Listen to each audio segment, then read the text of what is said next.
The conference room on the third floor of Delta Industrial Systems smelled like burned coffee and recycled air. I had been in that room probably 200 times over 9 years. Budget reviews, safety briefings, the occasional celebration when a big contract came through. I knew every crack in the ceiling tiles. Spencer Holt sat across from me in a chair that cost more than my first truck.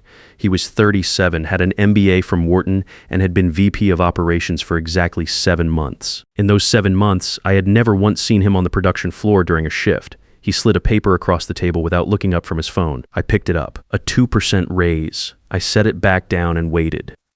Automation engineers at your level are a commodity, he said, finally looking at me. Not hostile, just flat like he was reading a utility bill. We could have 3 replacements here by next Monday if we needed to. The fluorescent light above us buzzed once, then steadied. I thought about the pressure calibration fault I had caught 14 months ago, the one that would have triggered a full shutdown at Beaumont Refinery and blown up Delta's $4.2 million contract. I thought about the 11-day stretch I had worked after our original automation vendor went bankrupt and left us with 0 documentation. I thought about the fail-safe logic I had rebuilt from scratch during that stretch, the nested sequences no one else at Delta had ever been trained on because there had never been budget to train anyone. 2%.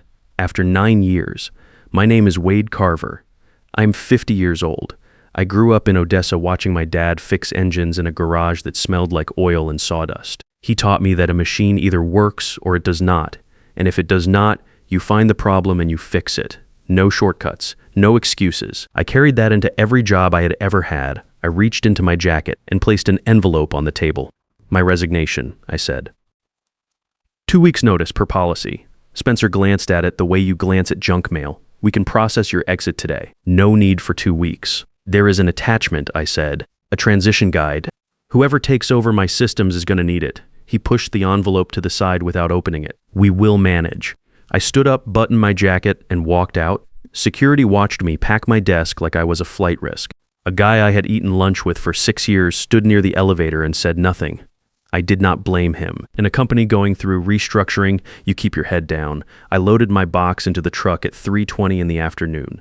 Drove home, made coffee. Sat at the kitchen table and looked out the window at the backyard for about 20 minutes. Then I called Nolan Reeves. Nolan was the floor supervisor on the main production line. We had worked together since my 3rd year at Delta. He was the kind of guy who showed up 30 minutes early every single day and never once asked for credit. Good man, straight talker. When the vendor bankruptcy hit and I was working around the clock rebuilding the fail-safe sequences, Nolan was the one who brought sandwiches to the server room at midnight and asked the right questions without getting in the way. You hear anything yet? I asked. It is already starting, he said. Testing sequences or throwing errors nobody can explain. I have got 2 technicians arguing about calibration settings they have never had to touch before. Spencer brought in a guy from the Dallas office this afternoon. He looked at the main panel for about 40 minutes and then said he needed more time. I told him to call me if it got worse. He called back at 6 p.m. The sequences had failed completely. The Dallas guy had gone back to Dallas. By 9 p.m. I had 14 missed calls from Delta numbers. Spencer had left 3 voicemails. The first was professional, the second was less so. The third one dropped the pretense entirely. His voice had that tight, controlled quality that people use when they are trying not to sound like they are panicking, but they are absolutely panicking. I did not call back. I called Vivian Albay instead. Vivian was an IP attorney I had been referred to a couple years earlier when I had briefly considered going independent. Sharp, no nonsense, billed by the hour, and was worth every cent of it. She picked up on the second ring even though it was close to 10 p.m. Walk me through everything, she said, after I explained the situation. Your original employment contract, every amendment, every promotion letter, all of it. I did. It took 90 minutes. Vivian was quiet for a moment when I finished. Your first contract was signed when you were a line technician. Day 1. Standard stuff. No IP clause. And when you were promoted to senior engineer, title changed, pay changed, same contract, never updated. Another pause, I could hear her writing. Wade, do you have physical or digital copies of everything you just described? I have copies of everything I have ever signed at that company. Good, she said. Do not throw anything away. Do not delete anything. I will call you tomorrow. I went to bed that night feeling something I had not expected. Not anger, exactly. Not satisfaction either. Something quieter than both. Like a decision that had been sitting unfinished for years had finally been made. And now the only thing left was the work. The next morning I had 23 missed calls and a voicemail from Porter Grady. Porter was the company president, 61 years old, Old enough to have known my dad's generation of working men, he had been fair with me over the years. Not warm exactly, but fair. Before Apex Capital bought Delta, he had personally thanked me after the Beaumont situation. Shook my hand on the production floor in front of the whole crew. After the acquisition, he had gone quiet in the way senior people do when they are not sure who is in charge anymore. His voicemail was short. Wade, I need to talk to you. Not about coming back, just talk. Call me. I waited until afternoon to return his call. I did not know about your departure until 36 hours after it happened, he said. Spencer did not brief senior leadership until Beaumont started threatening to pull the contract. Did anyone read the transition guide, I asked. Silence. What guide? I told him about the attachment. The 22 pages, the timestamp from the night before I resigned. Spencer told us you left without any knowledge transfer, Porter said. Spencer did not open the envelope, I said. More silence. Longer this time. I would like to meet, Porter said. In person, I will think about it, I told him. That same afternoon, Nolan showed up at my front door. He was still in his work shirt, Delta logo on the chest, steel toes on his boots. He looked like a man who had not slept much. I handed him a cup of coffee, and we sat at the kitchen table. 2 consultant teams from Dallas, he said, both of them gone by end of day. The second team lead told Spencer the system architecture was unlike anything he had seen, and that he would need at least 3 weeks just to map it properly. Nolan wrapped both hands around the mug. Spencer sent a company-wide email this morning, said the outage was caused by a technical error from the engineer who recently departed. I got up, found my phone, and asked Nolan to forward me the email. He did it right there at the table. I read it once, saved it to my personal cloud storage, forwarded a copy to Vivian, and sent one more copy to my personal email as a backup. Nolan watched me do all of this without saying anything. Then he said, "You knew this was coming. I hoped I was wrong," I said. He nodded slowly. The Beaumont rep called the plant directly this morning. Troy Bassett asked to speak with you specifically. Spencer told him you were no longer with the company and that the situation was being handled. Nolan paused. Troy did not sound like a man who believed that. After Nolan left, I sat with that information for a while. Then I called Troy Bassett directly. I had his number from the Beaumont contract kickoff 2 years ago, back when we had spent 3 days on site together running integration tests. Troy was an operations man, same as me. He understood systems. He understood risk. I was careful about what I said. I was not going to hand him anything proprietary, was not going to say anything that could look like sabotage or interference. What I told him was simple and true. The automation architecture his refinery depended on had been designed and maintained by one engineer over 9 years. That engineer was no longer with Delta. The full system logic had never been formally documented by the company. As the end user responsible for his facility's operations, he had a right to know the actual state of the technical situation he was depending on. Troy was quiet for a long moment after I finished. So when you say Delta cannot replicate the system on their own, he said. I'm saying it took me 9 years to build it, I said. 2 consultant teams from Dallas tried for a combined total of about 14 hours. Troy said he appreciated the call. He said he would be in touch with his own people. 3 hours later, Porter Grady called me again. His voice was different this time. Tighter, the careful, measured tone of a man dealing with something that had moved beyond his control. Beaumont has formally notified us they are reviewing the contract, he said. 2 other clients reached out today asking questions we do not have good answers to. The board is meeting tomorrow morning. I understand, I said. Wade, I need to ask you directly. Is there anything that can be done to resolve this quickly? There is, I said, but not the way you're thinking. Silence on the line. What does that mean? It means I'm not coming back as an employee, Porter. What happened last week made that clear enough. But there may be another arrangement worth discussing. Give me a few more days. He did not like that answer. I could hear it in the half-second delay before he said he understood. But he agreed. I spent the next 3 days on the phone with Vivian for several hours each day. She had pulled every document I had sent her and gone through each one carefully. Her assessment was direct. Your original contract had no IP assignment clause, she said. The system you built was not part of your defined job duties when you were hired. Delta never filed for any protection on it. They never formally documented it as company property. They have no registered claim. So it is mine, I said. We are going to file as if it is yours, she said. Patent pending status gives us standing. If Delta wants to challenge it, they can try. But they would be challenging a filing based on a contract that does not mention IP. For a system they cannot even operate without you. Their own counsel is going to tell them that is a losing position. We spent the following days breaking the system into 4 distinct components, each independently defensible. Vivian drafted the filings. I provided the technical documentation. By day 14, we had submitted all 4 applications under my name. The umbrella name we used across every filing was the same: Carver Sequence Protocol. Sloan Farrell called me on day 16. I did not know her personally, but I knew her reputation. VP of Engineering at Apex Automation, Delta's largest competitor in the Gulf Coast market. People in the industry described her the same way every time: sharp, direct, and the kind of person who actually understood what happened on a production floor because she had spent years on one herself. She did not waste time on pleasantries. I heard Delta lost their senior automation engineer, she said. I heard it because 3 of our shared clients called us this week asking questions about backup service options. That tells me something significant happened over there. It did, I said. I would like to meet with you, she said. Not a formal interview, just a conversation. Would you be available Thursday evening?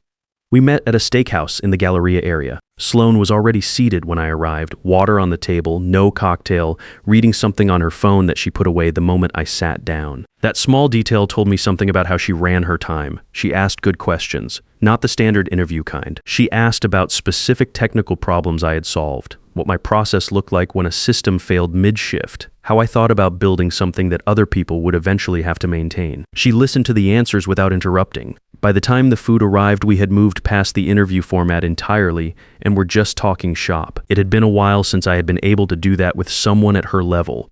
Over coffee, she slid a folder across the table. Base salary of $110,000, she said. Full authority over the systems division, co-ownership on any protocols developed during your time with us, and we would want to formally license the Carver Sequence Protocol for our own client deployments, with you as co-licensor. I opened the folder and read through the first 2 pages carefully. I have a pending situation with Delta, I said before I commit to anything. I need to see that through. I know, she said. Take the time you need. The offer stands. I drove home that night thinking about the difference between the 2 conversations I had experienced in the past 3 weeks. Spencer sliding a paper across a table without looking up from his phone. Sloan putting her phone away the moment I sat down. Sometimes the difference between a good workplace and a bad one comes down to details that small. On day 18, Porter Grady came to my house. He came alone, no lawyers, no assistant. Just him and a tired face and a paper cup of coffee from the gas station 2 blocks away. I respected that. He could have sent Reed Lawson, the company's corporate counsel, to handle the conversation at a formal distance. He chose not to. I let him in. We sat at the kitchen table. The board met twice this week, Porter said. Beaumont has given us 30 days to demonstrate operational continuity, or they are pulling the contract. 2 other clients are watching the situation. We are running at about 40% capacity, and our own engineers cannot tell me with confidence when that changes. I know, I said. I'm prepared to offer you whatever it takes to come back. Name the title. Name the number. I'm not coming back as an employee, Porter.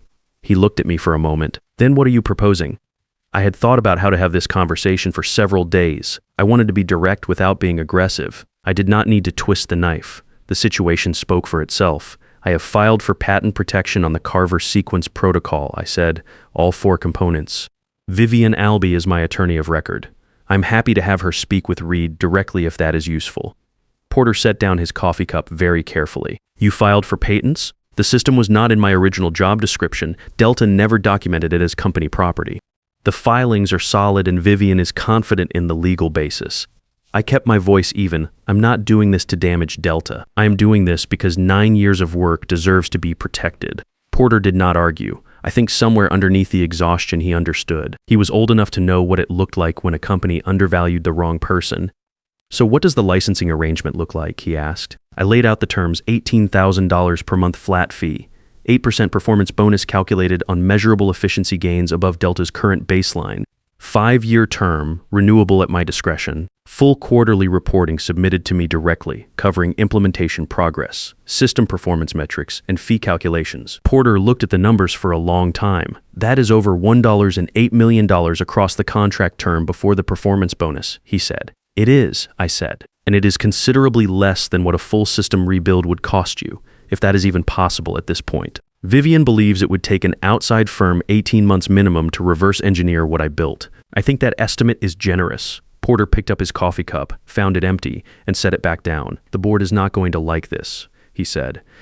The board let Spencer Holt call me a commodity after 9 years, I said. With respect, Porter, the board does not have a lot of standing here. He almost smiled at that, not quite, but almost. I will bring it to them tomorrow, he said. Take the time you need, I told him, but Beaumont is on a 30-day clock, and so is my offer. He nodded, stood up, and shook my hand at the door.